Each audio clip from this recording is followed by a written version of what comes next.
Boa tarde, gente. Uma alegria muito grande estar aqui, compartilhando as coisas do Senhor, trazendo encorajamento, trazendo fé e esperança, que é uma das coisas que eu mais gosto de fazer. Eu sou a Bernadette Joyce, sou casada com o Ciomar, que é presbítero aqui da nossa igreja. Sou mãe da Débora, da Daniele, da Raquel e do JJ. Eu atualmente me dedico à diretoria executiva do Cefas, ao Ministério de Aconselhamento Bíblico e sou professora de escola dominical da classe de família. E hoje eu vim compartilhar com vocês essa mensagem, o amor que vence o medo. E para começar, eu trouxe aqui não uma pergunta, mas uma afirmação. Eu não tenho dúvida que todos vocês, como eu, já passaram pelo medo, já sentiram medo. E em algum momento o medo visitou cada um de nós aqui. E quando a gente fala de medo, a gente tem algumas autoridades no assunto que também deixam as suas opiniões, né? O psicólogo italiano Giorgio Nardoni, ele disse que o medo é democrático. Ele atinge mulheres e homens na mesma proporção, praticamente na mesma proporção. Ele visita jovens, adultos, crianças. O medo visita todas as classes sociais. Enfim, o medo é democrático. E ele afirma também que até os psicólogos e os médicos que atendem diariamente, que ajudam diariamente pessoas fóbicas, eles também estão sujeitos a passarem por essas síndromes de medo. O conselheiro bíblico Ed Welch, ele fala que a Bíblia e a vida afirmam que os seus medos, os meus medos, os nossos medos estão por toda parte. Eles podem vir com outros nomes. Por exemplo, você pode chamar medo de culpa, que é o medo de ser julgado. Você pode chamar o medo de vergonha, que é o medo de se expor. Você pode chamar o medo de inquietude, que é o medo do futuro. Mas o fato é, o medo está por toda parte. As Escrituras e a vida validam isso. Tem também um conselheiro bíblico chamado Jay Adams, que ele disse que o medo é uma emoção muito forte. E ele pode levar as pessoas a 3 reações: lutar, fugir ou congelar. Mas eu, quando penso em medo, eu lembro muito dessa pessoa aqui. Essa pessoa foi uma das mulheres mais destemidas que eu conheci. Essa pessoa que é a minha mãe. Ela teve 9 filhos. Ela teve que enfrentar muitos obstáculos e muitos medos, porque ela exerceu essa tarefa com muita excelência, e muita firmeza. Ela era muito firme nessa tarefa e desenvolveu muito bem. E eu consigo me lembrar da minha mãe em diversas situações, né? Minha mãe faleceu quando eu tinha já uns 37 anos. Eu consigo me lembrar dela em diversas situações. Por exemplo, eu me lembro da minha mãe sorrindo, lembro da minha mãe brava, muitas vezes. Lembro da minha mãe preocupada, triste, morrendo de rir. Mas eu só lembro de uma vez que ela compartilhou que ela tinha medo. Eu nem sabia que a minha mãe tinha medo, mas um dia ela me confessou: eu tenho medo. Tenho medo de morrer e de deixar meu filho. Ela estava se referindo ao meu irmão, um dos 9 filhos, que na época que ela me contou isso, ele já estava com uns 40 anos de idade. E ele tinha sido diagnosticado na adolescência, por volta de 14 anos, com esquizofrenia. E as pessoas, às vezes, usam esse termo, esquizofrenia, para rotular, ou para ofender, ou para agredir as pessoas. Mas esquizofrenia não é loucura. Esquizofrenia é uma doença, é uma patologia. Esquizofrenia causa um sofrimento intenso, mental na pessoa. causa delírios, alucinações. A gente tem até nós trouxemos aqui um estudo para compartilhar com vocês, um pedacinho, feito a partir de entrevistas que fizeram com pessoas que tinham esquizofrenia. Várias pessoas foram entrevistadas e chegou-se a um vídeo, um pequeno áudio aqui, que nós vamos tentar reproduzir aqui para vocês. Só um minuto. Como é ter esquizofrenia? Só para vocês terem uma ideia do sofrimento. Do sofrimento mental.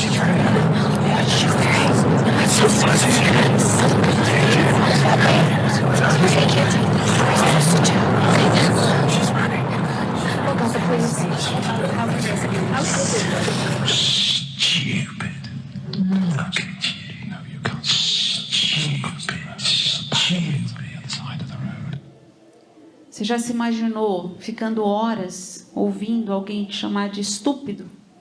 Inútil? Sua vida não serve para nada? Isso é esquizofrenia. Esquizofrenia também, ela não tem cura, mas tem tratamento, com remédios, com terapia. E o que é complicado também, porque essas alucinações e delírios, eles são tão reais para quem está ouvindo, que muitas vezes a pessoa se recusa a fazer tratamento. Ela fala, não, eu não estou doente, eu não preciso de tratamento. Esquizofrenia também tem um poder de afastar as pessoas do convívio social, de tirar um pouco do amor próprio, de cuidados que a pessoa poderia ter consigo mesma. Esquizofrenia também atrapalha a capacidade laboral da pessoa. Muitas pessoas que têm esquizofrenia são consideradas incapazes para o trabalho por conta da esquizofrenia. O fato é que minha mãe morreu em 2003 com esse medo. Ela era a cuidadora dele, né? Ela era que ia ao médico, que dava o remédio, que ajudava nas crises. Em 2003 ela morreu e morreu com esse medo. Na verdade, o medo de quando você tem alguém com algum transtorno dentro da sua família, alguma síndrome, algum transtorno, alguma deficiência, esse medo se potencializa. Já é normal para um pai, para uma mãe ter medo. Mas quando você tem alguém com alguma síndrome, transtorno, esse medo se potencializa em muito. Então, conhecendo um pouco dessa doença que eu falei aqui para vocês, você já consegue entender que aquele medo da minha mãe tinha muito fundamento. Era muito legítimo o medo dela. Teve uma mãe que falou para mim, uma pessoa muito querida, que ela falou assim para mim, olha, quando eu recebi o diagnóstico de autismo da minha filha, o primeiro pensamento foi, perdi o direito de morrer. Ela falou isso para mim, perdi o direito de morrer. Por quê? Ela pensava já no grau de dependência que a filha dela ia ter em relação a ela. É o medo do futuro, é o medo do preconceito, é o medo de rachar a família, é o medo do abandono.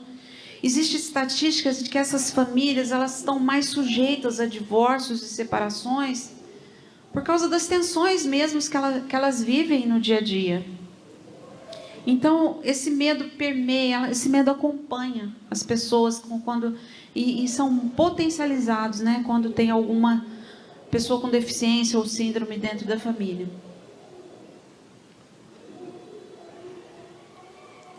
Os pais, às vezes, abrem mão da missão extraordinária da paternidade atípica, muitas vezes por medo. E a Bíblia mostra que medo causa danos muito fortes, muito graves, muito consideráveis. E até quem nunca leu a Bíblia sabe que o medo causa muito dano. E a lista é enorme, mas eu gostaria de falar aqui de alguns danos que medo pode causar para a gente. O medo tira a nossa paz. Quando você tem medo, fica difícil você conciliar medo com paz, né? Você confunde os seus pensamentos, as suas ideias, você tem dificuldade de achar solução, você só enxerga o problema. Então o medo tira a paz. Tem um trecho na Bíblia que os discípulos estavam com Jesus dentro do barco. Jesus já tinha avisado que eles iam atravessar, iam para o outro lado. Jesus estava dentro do barco, eles conheciam o Senhor, eles sabiam que o Senhor tinha poder. Quando veio a tempestade, eles tiveram medo. E eles expressaram medo através de palavras insanas. Eles chegaram a falar: o Senhor não se importa que a gente morra? Então o medo faz isso com a gente, ele confunde nossos pensamentos, ele faz a gente duvidar. E Jesus falou: por que vocês duvidaram? Por que vocês não tiveram fé? Está tudo bem, eu estou aqui. O medo também limita a nossa visão, limita a visão que nós temos de nós mesmos. Porque muitas vezes nós, numa situação de medo, num contexto familiar, de doença ou de transtorno, a gente muda a nossa visão sobre nós mesmos. E muitas vezes vem a culpa, vem a mágoa, vem os questionamentos. Afeta a nossa visão em relação aos outros. Muitas vezes existe uma rede de apoio, existem outras pessoas na família. Existem outras pessoas também que precisam da nossa atenção dentro da nossa família e a gente só consegue ver o problema.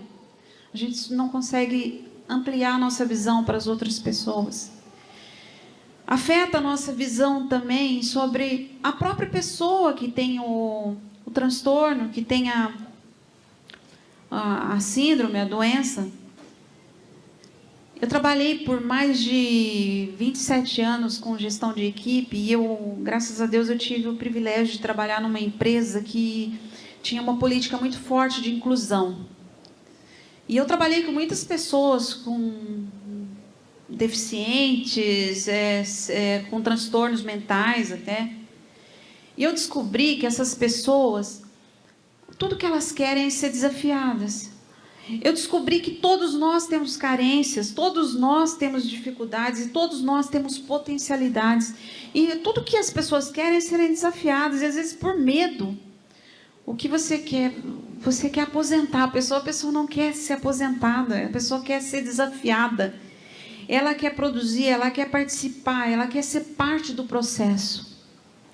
Tem uma parábola que Jesus conta, que retrata muito isso, que é a parábola dos talentos, que fala que um homem rico saiu para viajar e ele confiou os talentos dele para 3 administradores.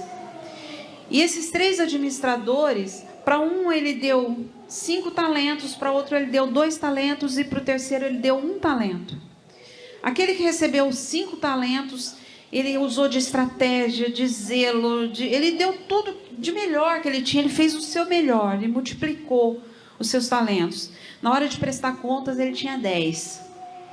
O que recebeu 2 talentos, igualmente, ele se empenhou, usou estratégia, investiu. Quando ele foi prestar contas, ele tinha o dobro também.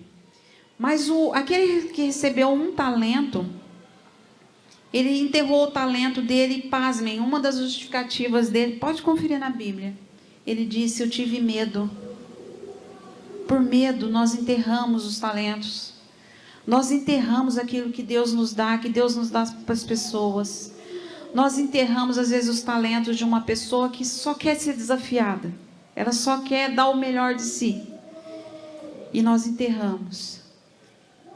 Então, o medo faz isso, ele limita a nossa visão. Eu vi recentemente uma entrevista de uma mãe com seu filho, ele chama Guilherme Barroso, tem no YouTube essa entrevista. E ela falava assim: olha, quando eu chegar com meu filho no ambiente, não tenham medo, não enxerguem, não vejam só o autismo que ele tem. Ele é um adolescente, ele é um servo de Deus, ele gosta de falar, ele fala mais de um idioma, ele escreve, ele toca instrumento e ele é autista. Às vezes o medo faz a gente enxergar só o transtorno, só o autismo nesse menino. Mas quando você vence o medo, você percebe que ele é muito mais do que esse transtorno. O medo também impede a alegria. Como é que você vai ter alegria se você tem medo? É impossível conciliar. Se você vive com medo, como é que você vai se deleitar? E na parábola dos talentos também tem essa dica. Aquele que recebeu 5 talentos, o dono dos talentos chega para ele e diz: venha, se alegre, festeje comigo, porque você foi fiel. O que recebeu 2 talentos também: venha, festeje comigo, se alegre comigo, porque você foi fiel. E para aquele que foi negligente, o servo que é chamado negligente, o dono dos talentos fala simplesmente que ele ia para um lugar de tristeza e aquilo que ele tinha recebido ia ser tomado dele para ser dado para alguém que pudesse cuidar melhor. Então o medo impede a nossa alegria também. E por fim, o medo abala a nossa relação com Deus. Como é que a gente pode aprimorar nossa relação com Deus, ter intimidade com Deus, se nós temos medo? Se nós perdemos a visão de quem Ele é, o Todo-Poderoso, que tem o controle de todas as coisas, que sabe o nosso futuro, o nosso passado, o nosso presente, Ele sabe tudo a nosso respeito, Ele tem a nossa história nas mãos dEle. Como é que a gente vai ter medo? Como conciliar medo e a relação com esse Deus? E ele, eu acho que foi até nessa passagem que a Eliana leu, que ele fala, Jesus fala: por que vocês são tão medrosos? Vocês ainda não têm fé. A Bíblia fala: sem fé é impossível você agradar a Deus. Então, como ter medo e agradar a Deus ao mesmo tempo? Como ter medo e ter intimidade com o Senhor? Então, o medo faz isso, ele abala a nossa relação com Deus. Mas eu queria pensar com vocês no medo como um sentimento ou uma emoção que tira pessoas do lugar comum e levam para o lugar extraordinário. Eu queria focar nisso. Como o medo pode vencer? O medo te convida a sair, dependendo da sua reação, dependendo de como você reage ao medo, a sair do lugar comum e ir para o extraordinário. Quando eu falo em extraordinário, eu estou querendo dizer, para algumas pessoas, extraordinário é andar de bicicleta, para outros é simplesmente andar. Ou extraordinário pode ser construir um prédio, pilotar um avião, dirigir um carro, ou criar um filho com autismo. Isso é o extraordinário. Quem abraça isso está abraçando o extraordinário. Mas precisa vencer o medo. Mas como vencer o medo? E a resposta está na Bíblia. O perfeito amor afasta o medo. O perfeito amor lança fora o medo. E o perfeito amor, ele está em Jesus, na pessoa de Jesus. Jesus é aquele que ele falou assim: minha alma está angustiada até a morte, mas eu vou para a cruz e vou fazer o que tem que ser feito, por amor. E a Bíblia fala mais dele, fala: e verás o fruto do penoso trabalho de suas mãos e ficarás satisfeito. Porque venceu aquela angústia e foi. E Jesus não é somente a fonte completa desse amor perfeito, mas ele é também inspiração. Porque quanto mais você vive nesse amor perfeito, quanto mais você se interage com esse amor perfeito e se apropria desse amor perfeito, então você também vive na sua vida, você transborda na sua vida esse amor perfeito. E no pacote do amor perfeito tem tanta coisa. Vale muito a pena explorar, abrir esse pacote, ele é de graça. E tem tanta coisa para nós. No pacote do amor perfeito tem a presença de Deus. Porque a Bíblia diz que de nenhuma maneira, de maneira alguma te deixarei, nunca jamais te abandonarei. Assim afirmaremos confiantemente: o Senhor é meu auxílio, não temerei. Que me pode fazer o homem? Não temerei. Isso está no pacote do amor perfeito. No pacote do amor perfeito está ainda a presença de Deus quando Ele diz que eis que estou convosco todos os dias até a consumação do século. No pacote do amor perfeito tem a proteção de Deus. O Senhor é a minha luz e a minha salvação. De que terei medo se o Senhor é a minha luz e a minha salvação? O Senhor é a fortaleza da minha vida. A quem temerei? Porque tu me tens sido auxílio. À sombra das tuas asas eu canto jubiloso. No pacote do amor perfeito também tem a provisão de Deus. Então Ele me disse, a minha graça te basta, porque o poder se aperfeiçoa na fraqueza. Isso tem no pacote do amor de Deus. Também tem a paz no pacote do amor perfeito de Deus. Deixo-vos a paz, a minha paz vos dou. Não dou como o mundo a dá. Não se turbe o vosso coração, nem se atemorize. Tem a comunhão de Deus no pacote do amor perfeito de Deus. Tem a comunhão, porque o salmista disse, busquei o Senhor, Ele me acolheu, livrou-me de todos os meus temores.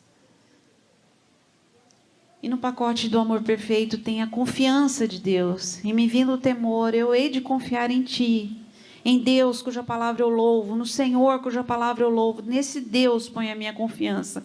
E nada temerei. Porque em nós não há forças, disse o rei Josafá, para resistirmos a essa grande multidão que vem contra nós. E não sabemos o que fazer, porém nos nossos olhos estão postos em Ti. Ed Welch, aquele conselheiro bíblico que eu citei no começo, ele diz que aquele que crê em Deus, aquele que confia no Senhor, ele tem tudo para vencer o medo e para avançar, para continuar. E que ele fala que esse refrão, compaixão, presença e graça de Deus, vai te acompanhar sempre, sempre que você precisar. E Ele vai te dar todo o poder para você vencer o medo e avançar. Lembra que eu contei essa história para vocês? Da minha mãe, ela morreu em 2003. Eu descobri que quando a sua mãe morre, você pode ter 10 anos, ou 30 anos, ou 40 anos, você fica órfão. Dói demais. É uma coisa que é inexplicável. Nós todos ficamos órfãos, todos os irmãos ficaram órfãos. E o meu irmão, aquele que causava aquela preocupação no coraçãozinho dela, ele ficou sem a cuidadora dele. Os outros irmãos começaram a se preocupar mais, mas cada um tinha as suas coisas para fazer, a sua vida, a sua família para cuidar. E era muito difícil. A gente tentava, todo mundo, achar um jeito de ajudá-lo, né, de prestar alguma assistência, mas era muito difícil. Ele foi internado várias vezes depois disso. Antes também, mas depois disso. Várias vezes. E no Natal de 2005, no dia de Natal, eu e meu marido, nós fomos visitá-lo num hospital psiquiátrico. E ali ele nos pediu ajuda. E era muito claro para nós que o tratamento que ele recebia lá não estava contribuindo para a melhoria dele. Pelo contrário, estava só piorando o estado de saúde dele. Ele estava num sofrimento muito grande. Agora não mais um sofrimento mental só, mas um sofrimento físico. Dava muita compaixão de olhar. E aí ele pediu ajuda, e nós enxergamos, eu e meu marido, a gente estava lá no dia, e a gente enxergou que a única maneira de ajudá-lo seria trazendo ele. Isso aconteceu no interior de São Paulo, a gente estava a 400 quilômetros daqui. E a gente entendeu que a única maneira de ajudá-lo seria trazendo ele e passando ele por uma avaliação num psiquiatra especializado naquele problema dele. E a ideia seria que ele viesse, ficasse aí em janeiro, isso foi no dia de Natal, ficasse em janeiro com a gente, e a gente passasse ele num psiquiatra, e depois ele retornasse para Barretos, que é onde ele morava. E aí, o começo foi muito difícil, Nós tivemos preconceito, a gente morava num condomínio de casas em Cotia, e o síndico sutilmente me chamou e perguntou se meu irmão ia demorar muito para ir embora da nossa casa. Ele estava visitando por um breve ou longo tempo. Teve adaptação ao remédio, que foi muito sofrida. O psiquiatra teve que fazer várias tentativas. Mas uma coisa que eu me lembro é que o psiquiatra sempre falava para a gente: vocês estão no caminho certo. O caso dele não é de internação. Ele só precisa de tratamento. Vocês estão no caminho certo. Ele validava muito aquilo que a gente estava fazendo. Então, foi uma fase de muitos questionamentos. O medo apertava várias vezes. Várias vezes o medo apertou no nosso coração. Mas aí, olha só o que a gente tinha. Estava ao nosso alcance ali, a gente conhecia o pacote do amor perfeito. O amor perfeito que está em Jesus. E nós tomamos posse disso daí na nossa vida. Era tudo muito confuso no começo, era tudo muito complicado. A gente tinha 3 filhas, né, idade adolescente, criança. E tudo, de repente, ficou muito confuso, porque a nossa vida estava tudo controladinho, a nossa vida era comum.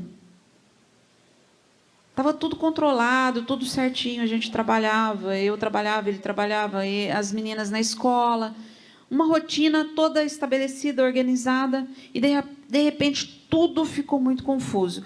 E confuso também para o meu irmão, porque, pensa, ele saiu de um ambiente que ele já conhecia, que ele já morava há muitos anos, e ele vem para a nossa casa, é um ambiente totalmente diferente, e a cidade infinitamente maior. Tudo era novo para ele também, e tudo era muito confuso. Então, estava todo mundo muito acuado, muito pressionado. Era muito difícil. Mas nós tínhamos o essencial, nós tínhamos o perfeito amor de Jesus, que nos acompanhou, que nos deu todo o suporte, nos inspirou também. E o interessante é que essa inspiração do amor de Jesus foi tão forte, e ela atingiu todos na casa.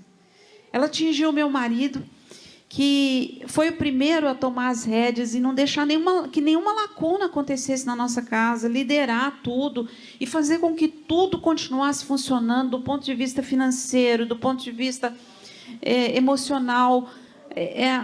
Ele tomou as rédeas, né, como ele percebeu que as coisas estavam confusas, e esse amor perfeito, então, começou a impactou meu marido, me impactou, porque aquele sentimento de compaixão inicial se transformou em amor verdadeiro, em amor que defende, amor que cobra também, que cobra melhorias. Até hoje eu cobro dele, eu desafio todos os dias a dar um passo a mais.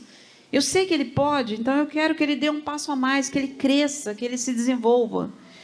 Aquele pacote do amor perfeito falou muito forte com as minhas filhas, porque naquele momento eu ensinei coisas para elas, pelo exemplo, coisas que eu jamais poderia ensinar. Exemplo, eu ensinei para elas, vivendo, que Deus supre todas as nossas necessidades, que o amor de Deus é algo que nós precisamos nos apropriar. Eu ensinei para elas também, eu e meu marido, nós ensinamos para ela, pelo exemplo, que pessoas a gente acolhe, irmão a gente cuida. Eu ensinei também para elas que medo se vence. De situações difíceis, você não foge, você vence, você encara e você vence com a ajuda de Deus. Então, perceba que esse amor perfeito de Jesus, que a fonte inesgotável de Jesus foi derramando na nossa vida e foi também inspirando, e principalmente inspirou meu irmão, porque aquela pessoa que chegou toda desconfiada, triste, mal-humorada, brava, assim, meio que olhando feio para todo mundo, de repente chegou o dia que a gente viu um sorriso tão grande no rosto dele. Até hoje esse sorriso se abre todos os dias.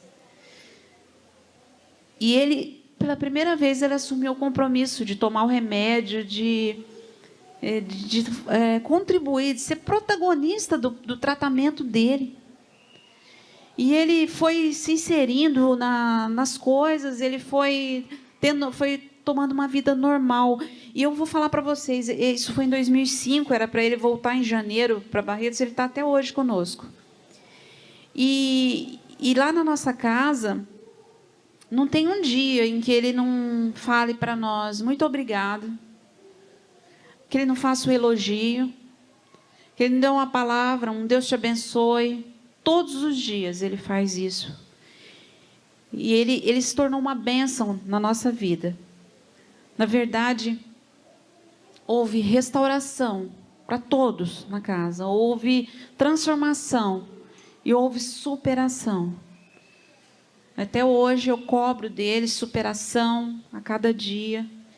E eu acho até incrível que ele me dê muito obrigado e Deus te abençoe, mesmo eu sendo chata e cobrando melhorias e cobrando progressos todos os dias. E, na verdade, tudo que o amor perfeito de Deus fez conosco foi isso aqui, ó. Ele pegou pessoas comuns, imperfeitas, que estavam vivendo no raso, que estavam dando mergulhos rasos. E ele deu a grande bênção de nos colocar no extraordinário. A luta continua, não acabou ainda. Mas desde lá a gente tem vivido no extraordinário. E isso é maravilhoso. E eu concluo essa apresentação convidando vocês para experimentar a cada dia, tomar posse, é de graça. E é tão maravilhoso. E está na Bíblia, no amor não existe medo. Antes, o perfeito amor afasta o medo. Muito obrigada, gente.